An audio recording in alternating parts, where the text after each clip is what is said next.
Hello and welcome to Failure and Analysis. My name is Kevin Jordan, and today we're talking about the new corruption system for 8.3, the big replacement for Titan forging, which everyone was quite excited about. So let's take a look and see if it fulfills all of our wildest dreams, shall we? We're going to watch a Bellular video, and he's got a take on it, and then we're going to comment, we're going to react to his reactions. And you're going to react to my reactions, and we're all going to be like, gasp. So let's get into it. First, let's find out what the system is, because I'm not real sure. Well, I hope you're ready for 4 layers of RNG. Hey everyone, and welcome back to another Warcraft video. Today we're doing a deep dive into the new corrupted gear system of Visions of N'Zoth. We've tested this extensively in-game. We're also armed with the detailed data mining of Wowhead and Blizzard's own post detailing their goals and how the system works. So today you're going to learn how the new mechanic works, though of course the final balance is yet to be seen. Now, my opinions do tend to run hot on gearing, they certainly do here, so I'll save them till after the breakdown. Now, He does look hot. they certainly do here, so I'll save them till after the breakdown. Now, one thing I will mention is a lot of people say not to give feedback because it's only PTR, and this is often said when people don't like the feedback, and it's pretty absurd. It's called the public test realm for a reason. It exists for players to give Blizzard early feedback. Blizzard in their post literally asked for feedback on the system. Yeah, how dare you give give feedback on the PTR? How dare you? Alright, corruption system isn't a permanent addition to World of Warcraft, but it is an extension of the theme of N'Zoth's pervasive and growing influence over Azeroth. Alright, so thematics, I like that they're connecting the thematics, right? That's a good place. That's that top-down we talk about. You know, top-down is sort of thematics first, and then bottom-up is mechanics first, and you want those things to meet really nicely in the middle. So, the fact that they're starting with a top-down, or not necessarily starting, but are working for a top-down, design that makes sense is pretty cool. We'll see how they do, how it connects. As we explore this over the course of the PTR, we'd love to hear feedback. Corruption drawbacks may exclusively punitive, and the system as a whole. So with that in mind, let's get to it. So corrupted gear is the replacement for Titan forging, and it is not a permanent addition to the game. And yes, that does mean that gear is not going to Titan forge in this patch. Currently, no Items from Ny'alotha, Mythic Keystone Dungeon Season 4, BFA PvP Season 4, Heroic Darkness Warfront, other new source of loot that are updated with Season 4 will not be able to Warforge or Titan Forge. Alright, so they've cut those two for now. Items from older content will retain an effective ceiling of item level as they do today. Okay. Not even tertiary stats or gem sockets appear on the test gear. Now, this new corruption system is essentially Titan forging and benthic gear effects blended in together. So corrupted gear will drop with a positive effect and a corruption value. The total corruption of your character is the sum total of all the corruption on your gear, and your character will experience negative effects depending on its level of corruption. So the first thing we'll do is cover the negative effects. Now, if you've got any corruption at all, then you'll get the Grasping Tendrils debuff, and this one basically means that taking damage has a chance to slow your character, and the scope of the slow will increase with the more corruption that you get. It can be up to and over 100. Then our second one, Corrupted Zone, kicks in at 20 corruption. It just drops a By the way, movement speed is one of the things players hate the most. Like, of all the things you can take away, movement speed is one of those things. And, aside from, like, complete loss of control with, like, a stun or fear or whatever, but in my experience, like, taking away movement speed is really harsh. Now, we had this issue with tree form.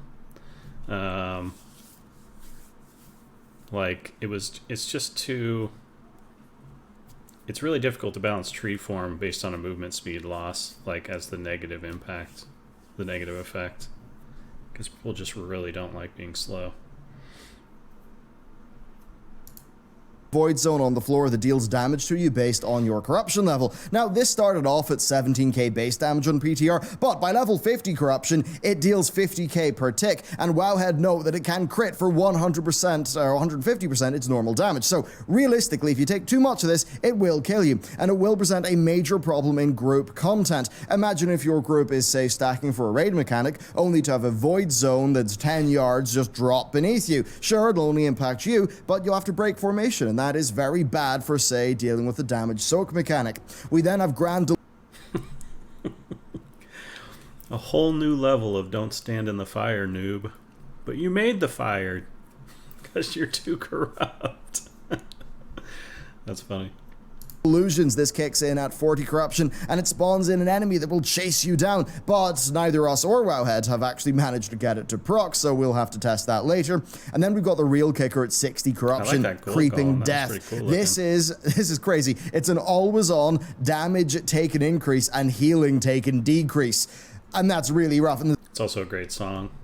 Creeping death. Yeah. The thing is, it will increase the damage you take from, say, the Void Zone corruption debuff, and that can really be deadly. I got over 100 corruption and was basically globaled by it. So really, rolling with anything past, I'd say 30 or 40 corruption just seems like a pretty terrible idea, really, especially because the effects just aren't compatible with how group content is actually played, the negative effects, that is. Either Blizzard forgot that World of Warcraft is not played like Diablo, or they specifically designed this stuff to be a problem in dungeon and raid content so that, well, players are de-incentivized from going too ham, and it really is not.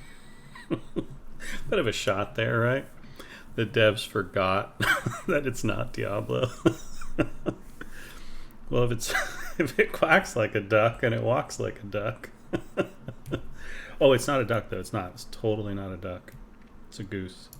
Stuff that you can play around. There are, say, raid execution mechanics, or like raid mechanics that you'd need to execute that, say, that void zone would really mess up. But anyway, that's the downsides of corruption. Let's talk about the upsides and also explain how corruption levels work. So currently, each bit of corrupted gear can have one of 11 positive effects, and that's kind of why I said they were a little bit like benthic gear. There will be a few effects that will really be good for your class, and I mean really. Now, this also brings back a balance.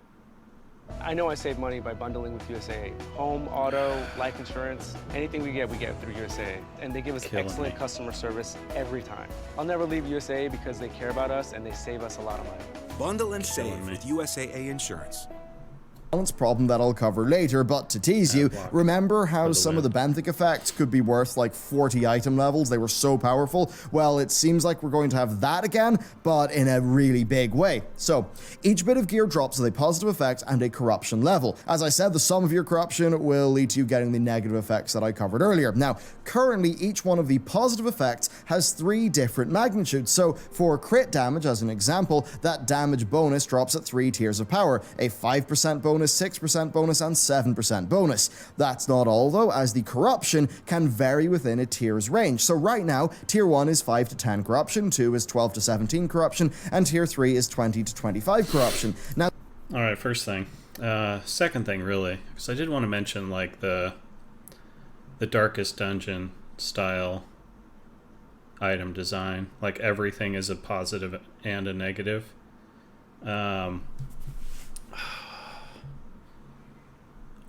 I see a lot of games doing this, and one thing I'll say about that kind of design is it's very tricky to pull off effectively. The Darkest Dungeon is amazing. Yeah, don't get me wrong, but I actually think their itemization is one of the parts of that game I like the least. I love that whole game so much. It's hard to criticize even the itemization, but here's my problem with that style of itemization.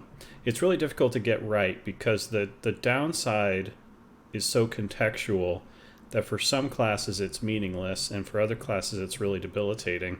It's hard to find that sweet spot where it's like, yeah, sometimes this just gets you killed, or this time, sometimes this thing really impacts you in a negative way that, but other times it's fine. Like there's just a lot of times where you just take the item where you'll never even be bothered by the thing that it's doing that's negative, and then it's not a negative at all. this is the same reason that Seal of Blood was so difficult to balance versus Seal of Command. You guys know how that one turned out. So it can be really difficult. So that's one problem. It also overcomplicates the psychological response to acquiring an item. Acquiring an item generally should feel really good, especially a really good item from a really good piece of content. Killing a dragon, you should get the magic sword, and you should be really excited about the magic sword. But the psychological moment is complicated because it now has this corruption or negative effect on it, and you sort of have to noodle through it, and you're trying to apply, the sort of intellectual or reasoning or calculation side of your brain during the moment where you're trying to be emotional about the experience. Yeah, we just killed the dragon. Oh my god, I got the magic sword. I just want to feel super excited during that moment. And then you look at the item and you're just like, and it's covered with all these red lines of text that are like, this is bad, -5 this, -% this. And it can diminish that experience, right? Which is one of the great experiences in gaming. So that's another reason why the design is sort of like, it's okay to do once in a while. Is kind of where I ended up on the whole thing. It's okay to do it once in a while, but as a constant thing, like it happens in Darkest Dungeon, like it happens, what sounds like it happens in this corrupted system, it's kind of rough. It's a little bit rough. So it can be overused for sure.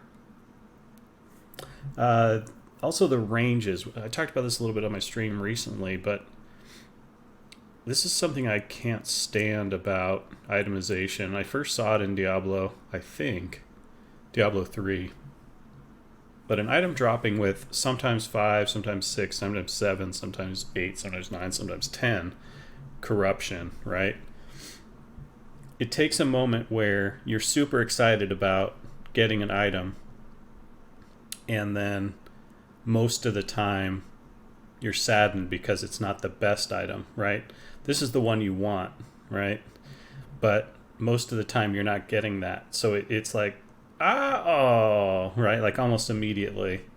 You got the item, but like it's not the best. And then it's like, it puts you in this weird state of like, well, should I keep looking for this one? Like I got my 6 corruption item. Should I keep going? Like, and it's not a question that you can easily answer, because it's like, of course, the OCD in us and the achievement-minded person in us, like, of course, we just want this one, right? We want the best one, and so 6 just isn't quite good enough, even though mathematically and anecdotally it's going to have almost no impact on, the experience you're actually having. You're not going to be any less successful with 6 corruption than you are with 5 in reality. But you feel like it's just not perfect. So it kind of like takes that sweet moment of finding an item and has a very high chance of then layering that emotional experience with like a negative, it's the item I wanted, but it's kind of a crappy version of the item. And the crappy version, for many would argue, is anything but the very best, right? Which is actually very low percentage to get. So that's the difficulty I have with this type of the range thing. Now this means that if you say drop the 6% bonus crit damage, that's the second tier, so that bit of corrupted gear will give you between 12 and 17 corruption. Now, because of this, you'll want as many of the positive effects as you can get, but as few of the negatives as is possible, and that means that, say, dropping a 6% bonus crit damage leg with 12 corruption is far better than dropping a 6% bonus crit leg with 17 corruption, because if you get those good rolls across a few bits of gear, then you'll be able to put on an extra effect or two, or maybe wear, an effect at a higher tier of corruption, right? So that really does matter, because some of these effects could be worth, 20, 30, maybe even 40 item levels if we're going. This isn't small, though. Remember that the benthic boosts the 3% extra damage. 425 item are better than 455. 7% per piece. That's 50-ish level item level upgrades for one affix. Triple the DPS. And they're both at the same item level. Oof. Yeah, another reason why item level is just... it's just a rough basis for, measuring people's performance. By the benthic situation, and some of them certainly seem to be that currently. Now this means that we do have 4 layers of RNG on our gear. Will your gear be corrupted? Will the gear have a positive effect that you want? Will it have a positive effect that you want and have a low amount of corruption for its tier of positive effects? And that does mean that in some ways there is more RNG. So what I was talking about, and that's one of the major problems with Titan Forging, was what I was talking about, is you're rarely getting the piece that satisfies you, right? That makes you just happy. With 4 levels of RNG, potentially even lowering the chance you get the item, you know what I mean? Like, for a lot of us playing Classic, it's just like, yeah, I got handed justice, right? Just so sweet. Shinobi Live, thank you very much for the giant host. Appreciate it. Welcome, everyone. Just talking about corruption, the new system. So it's just very unlikely that you're getting the item that is really satisfying. Like, getting handed justice is just pure win, right? It's just this amazing experience of going through the dungeons, getting the thing, and feeling like I've got it, I'm done. Exciting, right? And versus getting tons of items, right? Tons of handed justice, but they're never quite the right one. They're never quite the one you want. It's a very different psychological experience, and worse, if you ask me. Now than ever, and based on the design of the early effects, they will have a significant impact on your throughput. There is also a slight, well, I'd say anti-pattern in terms of the design. Like, there are some effects that say are just completely useless for a tank, completely useless for a healer, or maybe you get a healer-friendly one but you're a DPS. And I think those are rather unfortunate situations where what should be a rewarding moment will actually be quite a letdown, because you could get a really high-tier corrupted item but just have a positive effect that really is not that good at all. And is this another argument against personal loot? Because when an item normally drops, it's like, oh sweet, we can find someone in the group that wants this because we have all the roles in the group. But now it's just like, I guess it looks like they're instantly buy-and bound to you, so you can't trade or anything like that. I don't know how trading works with personal loot. I mean, they're probably not even on your server anyway, right? So, anyway, kind of sad. And I think that would objectively be worse than, say, some aspects of the Titan Forging system. Now, with all this said, you are able to manage your corruption. So the Heart of Azeroth has a new minor slot, and from what I understand in the PTR, that slot will only take a new anti-corruption essence. So that's one thing you can do, but the primary method of decreasing corruption is your legendary Cloak. Blizzard in their post said that as you upgrade the Cloak, you will get increased corruption resistance. Now, many speculated that corruption resistance would be part of the infinite trait in the Heart of Azeroth, but Blizzard have not mentioned that, and probably with that Cloak, I think it maxes out at eye level 475, so you'll get however many, corruption reductions come from doing that. Now, you might be thinking, okay, if my drops are corrupted, but I can't handle any more corruption, is that drop useless? Well, technically no, because you can cleanse corrupted gear for free, and that means you can always use gear that drops for you. Of course, that will remove the corruption effect, though, so you'll also lose the positive. So overall here,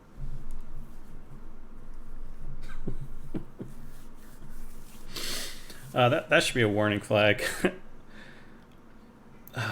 that the system is not great. Players can opt out of it entirely, right? Like, man, I wonder if they're going to track percentages, right? Like, I wonder if they're going to track the number of events, if their analytics are going to tell them how many people are just cleansing all the garbage corruption off of everything. be like, nah, we don't want to. It's pretty amusing. But yeah, that's a sign, right? Like, that's a sign that the system's not great. And when you feel compelled as a designer to put in, a fallback point, which is you can ignore everything I'm creating for you. I felt this way about respecing with talents, right? Like, respecing with talents, it's not the same thing, but I always considered it a sign that the talent system was inherently flawed, right? And the talent system is great, but there are flaws in that system. And the fact that we were offering respecs, to me, was always this little ear flick, like, yeah, like, it just kind of bothered me. And it was one of those acceptable, things that we put in the game. But I think it's the situation here is far worse with the cleansing. That it's like, well, we'll just put cleansing in so that if people don't like the system at all, they can just opt out. But yeah, that's a sign that your system is a little bit flaky, a little bit, what's the word, fragile, flimsy. Here, it seems like your ever-increasing tolerance to corruption via the Cloak will be a steady nerve to battle for Azeroth content. Indeed, you often do see them go a little bit off the rails with the final patch of an expansion, maybe a little bit like how Legion powered us up so much through 7.3 and 7.3.5, but I expect Blizz will not go that high, because going from, like, complete god to BFA starting character did not feel good. Now, going into this system, like, in a realistic scenario, assuming you get, say, 20 or so resistance from your first Essence and the start of the Legendary Cloak, you'll be able to wear like 2 bits of like perfect roll tier 1 corrupted gear and get like no downsides, or maybe just 1 bit of tier 1 gear that's a little bit more corrupted. But overall, I just can't see players wanting to go too much above 30 corruption. Yeah, the other thing that made me realize, to me, which is a giant flaw in this system, when he was mentioning the corrupted thing, he mentioned how, what should you do with a piece that isn't quite there? You don't like it. It doesn't fit into your current spec. The context of everything is changing constantly as your character is progressing. And so for the OCDs in us, like, you can't get rid of any of these pieces. You cannot happily sell any of these pieces because they might fit into your future matrix in some perfect way at some point, as your cloak gets more corruption resistance, as this piece becomes more relevant. That's going to change the context of all your other pieces. The content you're doing might allow for different corruption levels to be safe or not.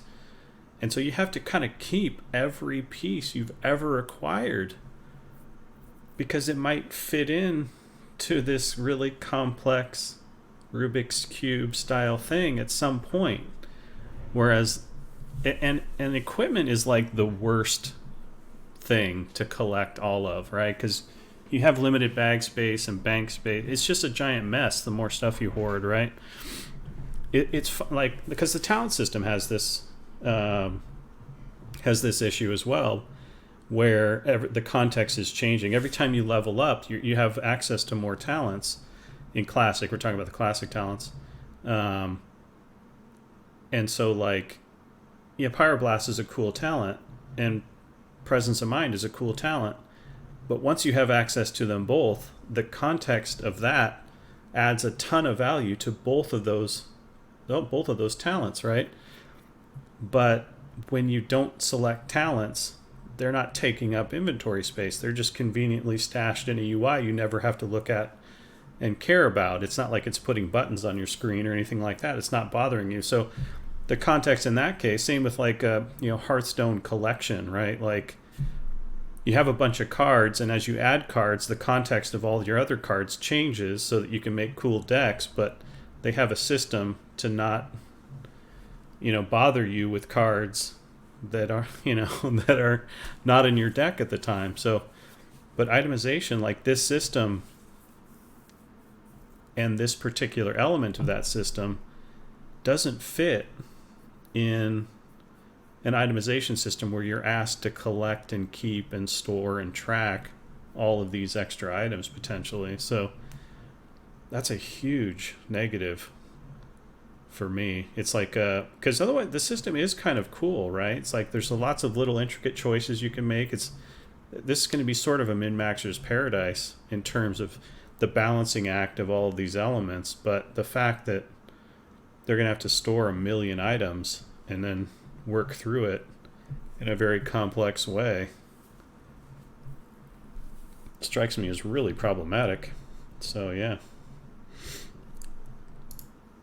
And when you look at the maths here, it's very clear that Blizz are prioritizing having many minorly corrupted bits of gear instead of a few very corrupted bits of gear, just in terms of the efficiency of the corruption to the positive effect, but the balance could change there. Now, this does create a problem, right, where you could get a new bit of gear that's too corrupted with too much of a positive effect, but you know it'll be great after a few weeks of cloak upgrades. That means you won't want to cleanse it because that would remove your beneficial effect, but you can't equip it, you don't cleanse it, so it's just a dead bit of gear for a few weeks. And I think that's a bit awkward. Cleansing is basically removing your Titan Forging and benthic effect so that you can wear the gear now, but that's not going to feel good to players. Now, I think the best way to jump into opinions here is to actually go through Blizzard's itemization philosophy that they recently posted.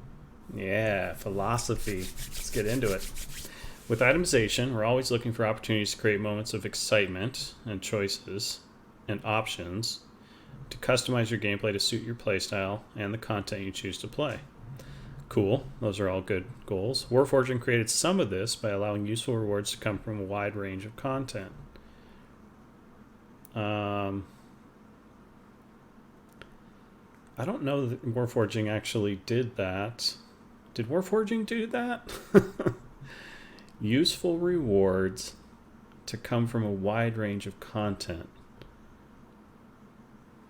That would imply you could accomplish that goal with same item level stuff coming from lots of different PvP, PvE, dungeons, islands, whatever, all the other stuff they have.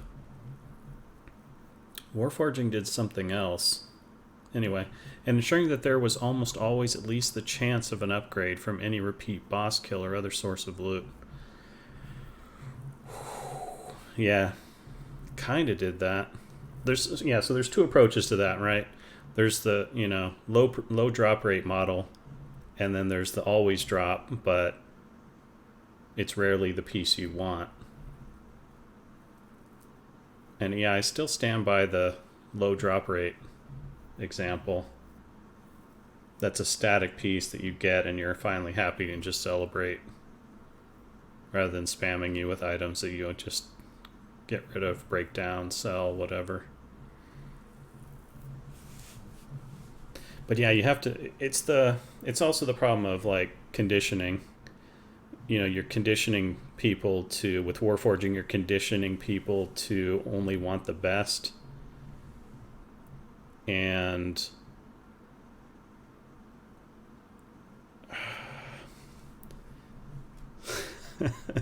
again, that psychological moment of, I got the item, oh, it sucks. Oh, I got the item, oh, no, it sucks. Oh, I got the item, oh, it sucks. Far worse than didn't get the item, didn't get the item, didn't get the item, got the item, yay. Pure bliss, right? Yeah, psychological difference, but an important one. As we've seen and heard clearly in feedback over the past years, it has also brought significant downsides. Progression feels less rewarding, as players killing a raid boss on a new difficulty for the first time often disenchant much of it because they have equal or better Warforged items, from lower difficulties or other sources, absolutely. By the way, this can happen in Classic, right? You can get best in slots in some cases on some classes in slots that last a long time, but I think the problem is the frequency, right? If all slots this can happen in all slots, which is something that's a side effect of Warforging and randomness, and that sort of spreadsheet design where everything's item level based. This can happen across all slots. And this is another one of those issues of telling people to move on, right? Sometimes you have to be really forceful on players to get them to move to the next content, Because if they think there's any more to be milked out of the current content, they'll just keep doing it until every ounce of it is milked, right? So sometimes you have to turn the faucet off. And loot tables are great at this. They just, at some point, bam, the faucet is off. And you move to the next, loot table that you need to exhaust. But with Warforging, it's just like those loot tables are really difficult to exhaust because of the randomness. And so players just keep doing them over and over. And I think that they might see that as a good thing because the content lasts a lot longer, but it's exhausting people. And in some cases, it's not telling them to move on when they should be, so that they can get that new level of challenge and, that new level of potential even better itemization, right? So, yeah, it's kind of bad. Pretty bad. But yeah, this is not let's not make this video too much about how bad Warforging is. I think most people already know that. Let's see. In addition to the feeling a given item could have Warforged more and even better than we can leave a sense of disappointment. Yep. It should have been a very clear reward moment. Okay, so they do understand. This tells me that they do understand that psychological component. But then the new system just doubled down on that very problem. So they're having trouble coming up with an execution that is in line with their philosophy. The sense that these systems are out of players' direct control makes it harder to work towards a clear goal or state of completion. Right. That's another really important thing, as I mentioned.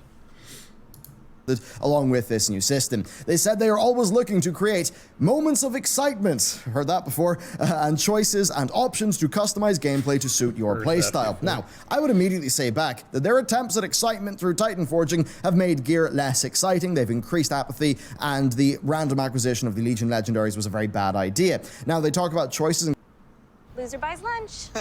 Okay, Jack. USAA Bank has you covered. Don't sweat it, Sergeant. With no monthly service fees, you've been saving a little extra. Just like when you're watching a video. That means more for corn dogs and maybe and some you get practice. the ad. Find help at every Random. turn with USAA Bank.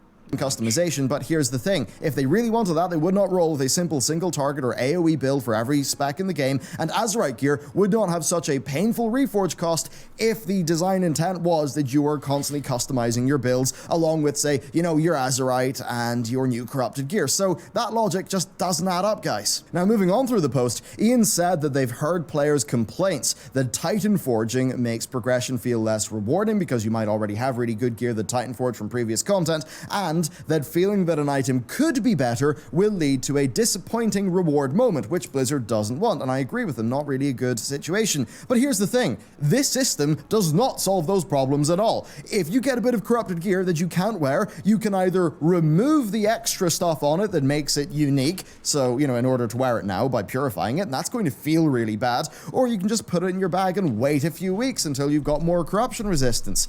I mean, come on, guys. Come on, Blizz. How can you write that post and think that this system solves those problems? Do you have a realistic view of your game? Come on. So... Wow. Ouch.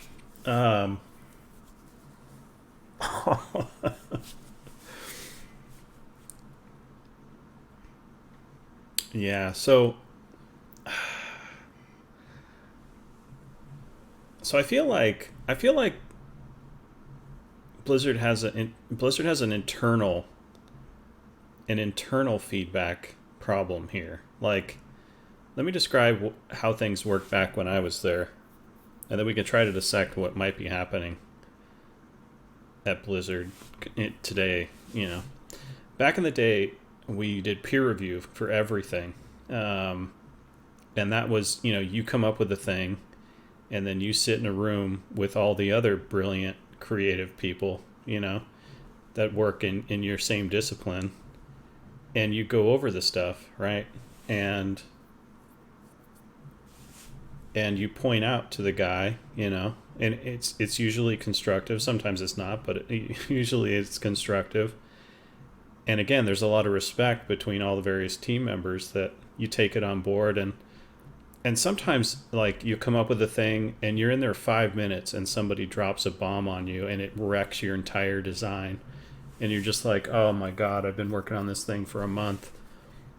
and somebody just torpedoed it with one piece of commentary, and it's a really tough pill to swallow, but you have to swallow it, right? Because if it can't get past your internal peer review, it's not going to get past the audience, right? Like, and so, then the group together can kind of come up with a solution, right? Or, whatever it is, you can put a lot more minds on it or whatever it is. But, and this happens in all disciplines, right? Like if somebody comes up with a piece of code or whatever, and they're like, yeah, that system's really good, except, if I push the space bar, it's going to crash, like, oh man, I didn't consider that, like, you're like back to the drawing board, but that's important, right? Or like an artist comes up with something beautiful, and it's like, yeah, that piece is just beautiful, but you know what? We can see her vajayjay, right? Like, you're going to have to fix that, right? Oh, okay. Yeah. Okay, cool. Right. So it's super important, right? And so like, let's figure out, let's try to imagine what's going on with like internal feedback at Blizzard, because I find it hard to believe that someone isn't looking at this system and doesn't have the things that I'm saying, or doesn't have the things that Bellular is saying. Like, these things aren't coming up in the peer review. So someone at the company, someone on the design team is probably like, yeah, this isn't accomplishing the goals you set out to accomplish. And so then what happens, right? What happens at that stage? Do they just go ship it anyway? We're out of time. Or the person in charge of it is in a position where he can tell all of his peers, yeah, thanks for the feedback, I'm going to do things my own way. Is there leadership above them that's just saying, no, we're doing this? Like, so, is there something broken, right, in the basic feedback loop, the peer review loop that used to go on at Blizzard, in an attempt to like make everything that much better? Because yeah, I'm having a hard time. It could also be that those peer reviews are happening, but everyone's checked out, like no one's really, let's just get through it, whatever. Like no one's really engaged, right? But I doubt that. I highly doubt that. It's far more likely that either the peer reviews aren't happening to the correct extent, or, the people in charge of the things, there's something is broken. Like things are being brought up, but they're not being actually addressed. And they're just pressing on, with whatever design, despite legitimate complaints, again, from like their peers, right? It's one thing to ignore the community when the community says, yeah, we hate this, blah, blah, blah, you suck, right? It's another thing to ignore the very brilliant, creative people that are sitting with you and doing the same job, essentially, and are all highly qualified and have really good feedback. That's a whole other thing. So it seems like they have a problem with the internal review structure, which is sad, because it did make the game back in the day really good. An example I frequently go to is when I was working on the Warlock class, all the classes actually, but I had sort of my go-tos, people that played and loved the class, but were also reasonably unbiased. Like I could trust them to tell me that something was too powerful, for example. And this happened a lot with the Warlock class, believe it or not. And I had a guy, an artist, Roman Kenny, who loved and played the hell out of the Warlock class and was a very savvy gamer. And I would put in stuff and he'd be like, yeah, that's a really cool spell, but you see how every once in a while I can push this button and it fears everything in the whole zone, and then when the fear wears off, everything explodes and all their loot gets sucked into my bags, right? Like, have you noticed how that happens? And I'm like, oh, I didn't. Yeah, that's pretty powerful, right? So maybe I shouldn't allow that. And he's like, yeah, I probably shouldn't allow that. So as powerful as people think the Warlock is, you can blame Roman Kenny for not allowing a lot of stuff to get through. That would have made the Warlock even more ridiculous. But yeah, so, and just really important aspects to how we did things back then. They could use more of that here when they're designing some of these systems. Because yeah, just like as Bellular has done here, he's taken their philosophy and then looked at their design system, applied it to that philosophy, and it's coming up short. It's not meeting those goals. And so it doesn't matter how cool a system it is, because this is a pretty cool system. The corruption system is pretty cool, but it doesn't fit with itemization because of you have to store 1 million extra items. And it also still doesn't like accomplish the goals of why you're getting rid of Titan Forging and War Forging. So, and I don't know Bellular's background, but it shouldn't take, or an amateur, right? Let's just say he's an amateur. I don't know that he is. It sounds like he works in a development company of some kind, but amateurs shouldn't be able to, this easily tell you your system isn't going to solve the problems, right? Professionals should be able to catch this long before the amateurs catch this.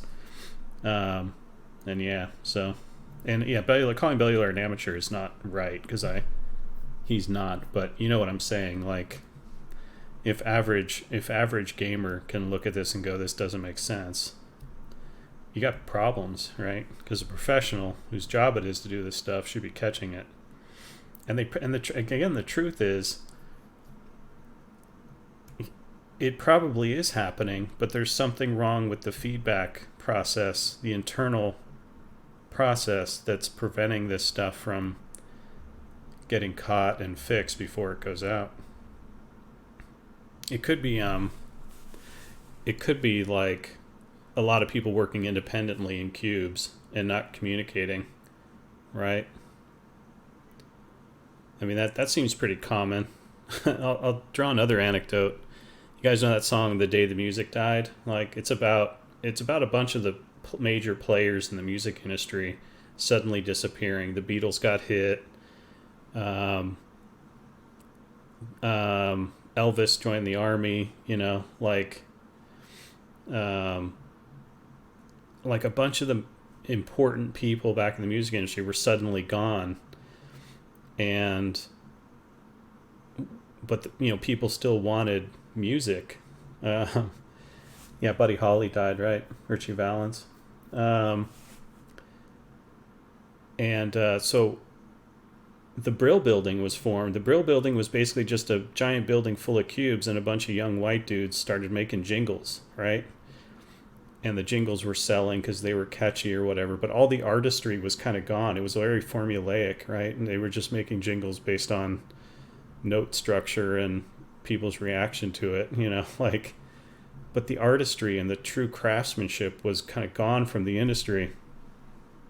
And that seems to be kind of where the industry is at, the gaming industry is at, in large respects. Like, we're just making more battle royales and loot shooters, and a lot of the artistry and craftsmanship has been lost from the process, right? And the indie scene is still amazing. All the people playing the small clubs, but yeah, like, we're trying to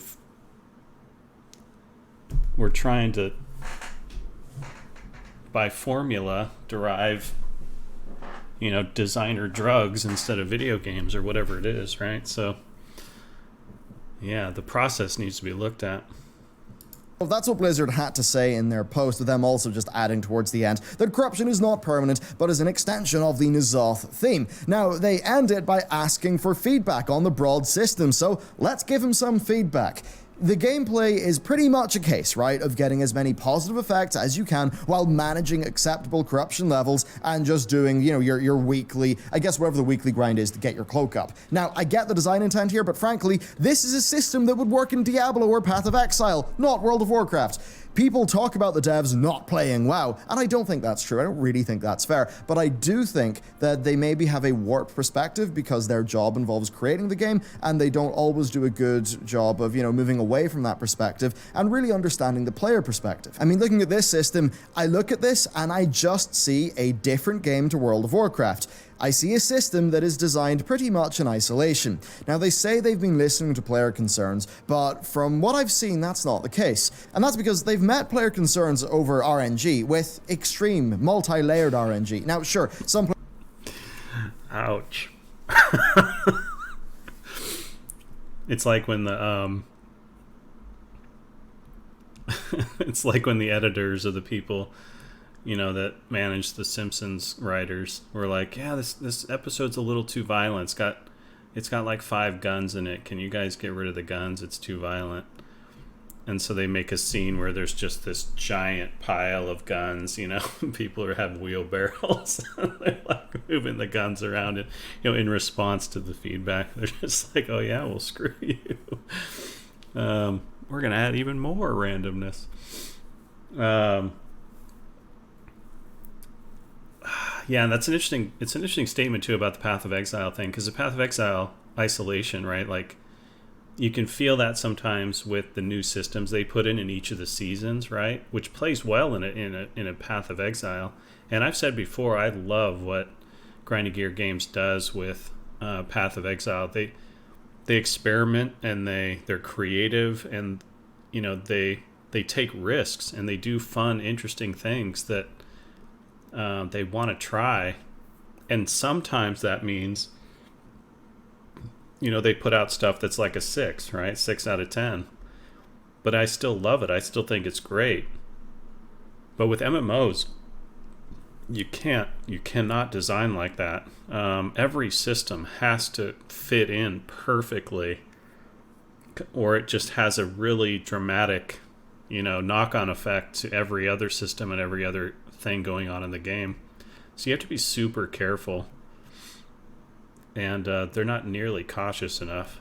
It just seems like they're like, oh, that messed up. Let's cave that or get rid of that and try something different. Like, you gotta take your time with it, like, because yeah, it's not an action RPG. It's just not, and it matters a lot more to what you're doing. Because in seasons, everyone's starting from scratch, and then they discard all that stuff at the end of the season, right? So, but in WoW, it's like it's not just our characters, it's like a big portion of our lives, because MMO players are a different breed, and that we invest typically we invest a lot of our time and our lives and our, experiences into this whole thing. And to take that and destroy it is much more damaging than, well, this season was a bust, so you have to be a lot more careful.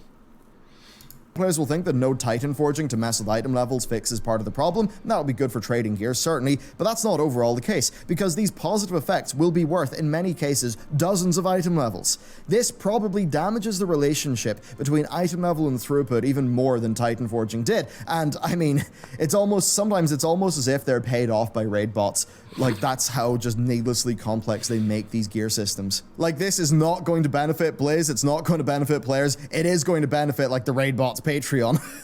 So it just doesn't make gear more simple and easy to understand. And, WoW is also not a game that has a large number of diverse specs. And if Blizzard wanted, different corrupted gear builds to be experimented with, then the rapidly increasing Azerite gear reforging costs, they're an anti-pattern to that design intent. I don't know why they do that. They also made it such that the positive effects of this system are extremely boring, flat damage increases for the most part, or just, flat increases for the most part. That's something they've said they think is boring in the past. The only interesting gameplay comes from circumventing the punishments that they give to you. Now, I think that might work in a game with a really fast loop and the kind of just look and feel of Diablo or Path of Exile, but, I mean, for the 7 millionth time, World of Warcraft and Diablo are different games, and I really wish Blizz would just get that, finally. This also... For the 7 millionth time. Bravo. Bravo, sir. Blizzard, please just get that. Please. because we'll say it 8 million times. We're not we're not going to shut up anytime soon. But we'd really just prefer it if you got it the 7 millionth time instead of waiting until the 8th or 9th or 10th millionth. So clearly continues a pattern of overcompensation from Blizzard. The positive and negative effects of the Crucible of Storms gear were really cool, and I praised them at the time. They were an option, they were a part of gearing to think about. They did not define the entire gearing system of the game. Blizzard seemed to have seen that that was well received, seen the benthic gear participation, and basically just thought, oh, clearly players want both of those things to the max. And also want them to be the foundation of gear in World of Warcraft, because corruption is foundational to the gear of 8.3. Our analytics show us that people are picking up the loot that's dropping, so they must love it. They're not deleting it the second that they get it into their bags. Well, one guy is, but we don't like to talk about him. Guys, with 8.3, it seems like you are designing World of Warcraft's gear as if you are designing the seasonal quirks of Path of Exile. Again, they're entirely different games. And I've got to be real with you here, the lack of clear progression and the mountains of RNG is the primary reason why I'm completely unmotivated to work on my characters. That plus... What's happening here? What is this?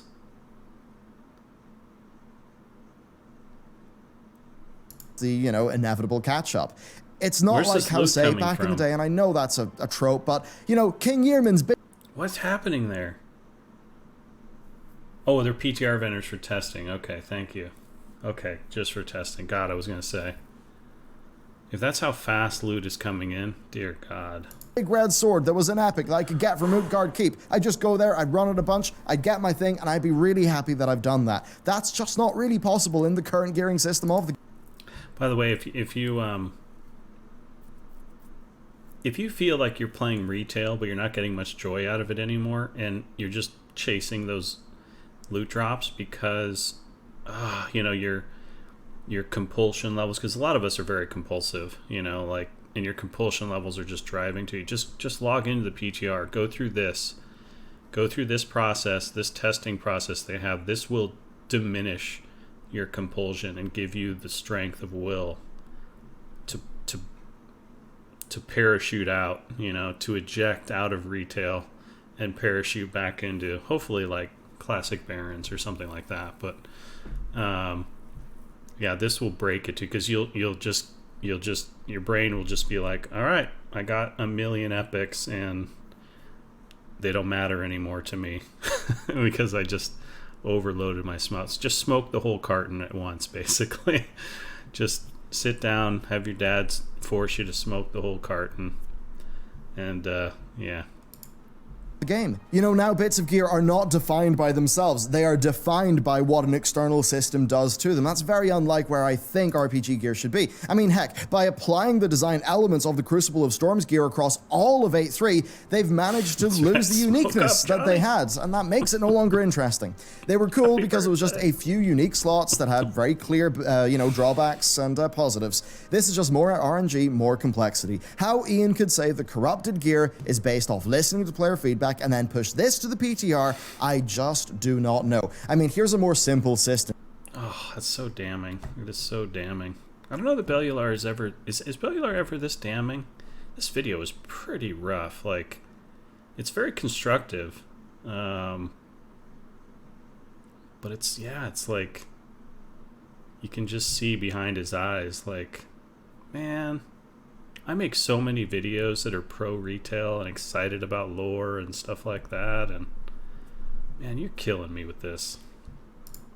Right? Gear just drops at a fixed item level, whatever. But you can get a maximum of, say, 3 Black Empire relics, and you can slot them into your gear and unslot them at will. And these relics contain a positive effect and a negative effect, and they're tradable within groups when raiding, and you're capped to wearing 3 of them at once. There you go. That would be a small, thematic system that would add a little bit of flavor to the new content without taking over the whole gearing system and homogenizing it completely. Maybe you could add them, remove them, or modify them with a resource, something like that.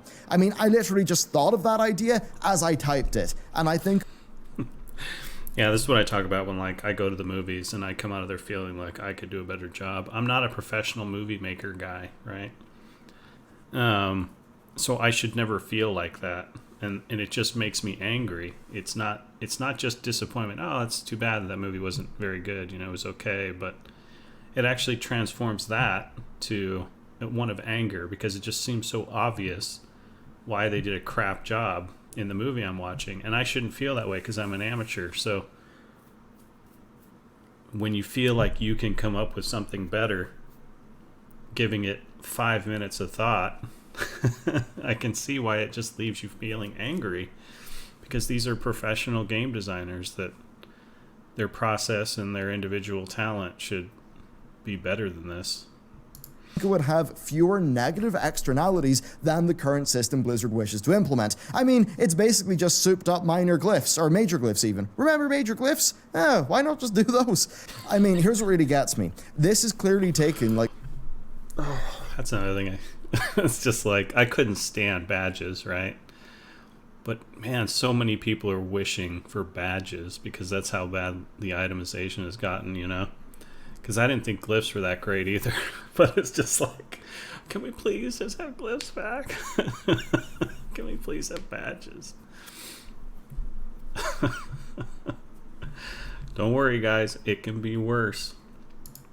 Like so much design time to work out and to balance. But does it make the game better? No, I don't think it is. It's just another, hurdle to deal with. Does this make gear more interesting? I mean, I don't think so. And when it does, it's in a way that would work for an ARPG loot game, like Diablo, not a slow burn MMO with heavily gated weekly sources of gear. The design time that went into this system could have went into God knows what else. And WoW has serious design issues in other elements that are in other aspects that need to be worked on. That they just invented a new problem for players to solve in order to get back to the same relative power they would be at anyway shows that they're just caught in a holding pattern of directionless development. They're designing systems to counter problems, then they're designing systems to counter problems caused by the systems that they've designed to cause other problems, and then they're designing other systems to counter those problems, which invariably, of course, cause their own problems. There is a beauty in simplicity when it comes to design, right? That's what a really beautiful design is. It's simple, it's readable, it does the job just right. It doesn't require raid bots, and importantly, it would allow the developers to stop wasting their time constantly rebuilding the worst part of the game.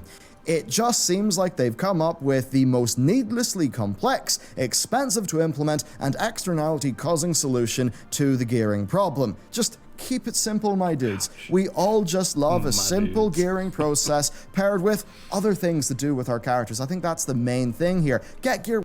You've reduced Bellular to the bro plead, right? Like, oh, my dudes, please, my dudes. So sad.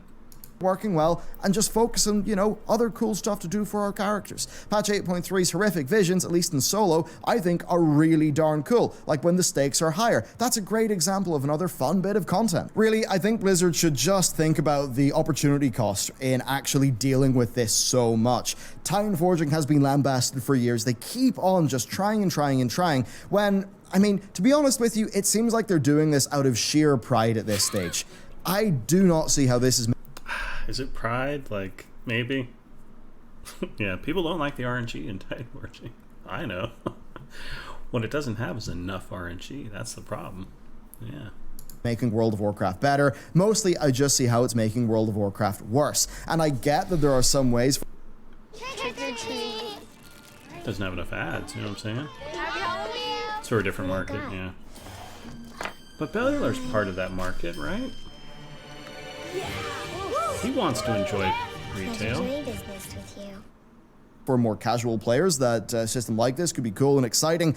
I really think that they could do other systems or other things that would achieve that goal while having less negative externalities. Really, it's the externalities, right? The sort of costs of doing the things that Blizzard think will be a benefit that they don't necessarily seem to anticipate. That's the big issue here. And overall, to me, it's just opportunity cost. I mean, this all takes up designer time. Designer time could be going into so many more things that would actually be fun to engage with, that could actually be things for our characters to do that are new. I think they have this false premise of just infinite engagement via gear that is based off, say, the ongoing participation in Diablo 3, or maybe how games like Path of Exile do quite well in the long tail, but I don't think they understand that that's not what World of Warcraft is. It's an MMORPG. Gear should be unique, gear should be cool, gear should not be homogenized into one big system, and from a player psychology perspective, I think just about everything they've said has been debunked time and time and time again, and this new system does really, I mean, it just shows they don't understand the problems. And that's my take on it. It could change and it's bouncing on PTR. Fundamentally though, I think it's pretty terrible. My only hope, I suppose, is that this has removed Titan Forging for this patch, and that does mean that when the next expansion rolls around, there could be something else instead of Titan Forging, and it might be better than this system. That's my last hope for World of Warcraft gearing that I'm holding out. But yeah, I mean, TLDR, I just wish the team would catch themselves on, look in the mirror, just implement something nice and simple that they could do a little bit more quickly, and just put their design time into new things for our characters to do. So that's it for this video. Thank you very much for watching. I'd absolutely love to hear what you've got to say about this system down below. And with that, I will see you next time. Yeah, pretty damning. It's pretty terrible. You know, it's not terrible. Being through the queue. Thank you very much for watching. Hope you enjoyed it. Please leave a like and subscribe, and I'll see you guys next time.